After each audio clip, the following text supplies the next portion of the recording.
une news, une vidéo. Célébré avec Jiba. Bonsoir à tous, ici Jiba. Et on va vous parler d'une nouvelle règle à Magic. Ça arrive assez régulièrement, généralement aux alentours de l'édition de base.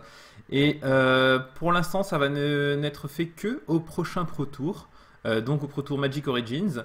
Mais durant ce Pro Tour, chaque joueur qui aura mulligan au moins une fois, donc qui aura une main inférieure à 7 cartes, aura le droit de faire un regard 1 sur le dessus de ta bibliothèque avant le début de la partie. Donc on récapitule, j'ouvre ma main. Oula, cette main à 7, 6 landes, un spell à 5, ça a l'air pas terrible, je vais plutôt mélanger cette main. Vous remélangez, vous ouvrez votre main à 6 cartes, bon pourquoi pas mal. Votre adversaire a gardé ses 7, hein. Vous êtes avant le début de la partie, Sry 1, donc regard 1, je vais la mettre on bottom. Et vous avez le droit de enfin commencer la partie. Faites-vous votre propre opinion sur cette règle, il y a beaucoup de gens qui en disent du bien, d'autres qui en disent du mal. Pour l'instant, je ne saurais qu'en penser tant qu'on n'a pas vraiment testé le truc.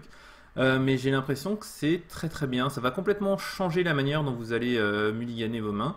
Ne serait-ce que dans certains decks, vous pouvez vous dire que 6 plus un Sry, ce sera mieux que les 7 courants, parce qu'il ne faut absolument pas négliger la puissance du Sry. Ça va minimiser un peu les Sryland. Des fois, une ouverture de main à 6 plus un Sryland, vous allez la garder, mais si votre Sry vous donne un truc qui va rien changer sur le play, et ben du coup votre Sryland sera aussi beaucoup moins fort. Mais dans tous les cas, c'est une nouvelle règle très intéressante. Ils attendent de voir ce que les pros en pensent au Pro Tour pour savoir s'ils vont la mettre au place ou pas, mais en tout cas, je trouve que c'est une bonne initiative d'aller de ce côté-là, d'essayer de rendre le plus de parties possibles intéressantes et de pas avoir des parties où on perd sur son mana parce que voilà, les gens acceptent ça assez difficilement en général. Un autre changement, mais pas à Magic, mais à Magic Live FR, dans les brèves, je vais changer la manière dont je vais vous donner les spoilers chaque jour. Je vais maintenant me fier uniquement à la liste des cartes qui seront en français, pour pouvoir vous filer que des images en français, ne plus avoir à vous traduire du chinois, du japonais ou ne sais-je quelle langue bizarre telle l'espagnol ou l'italien.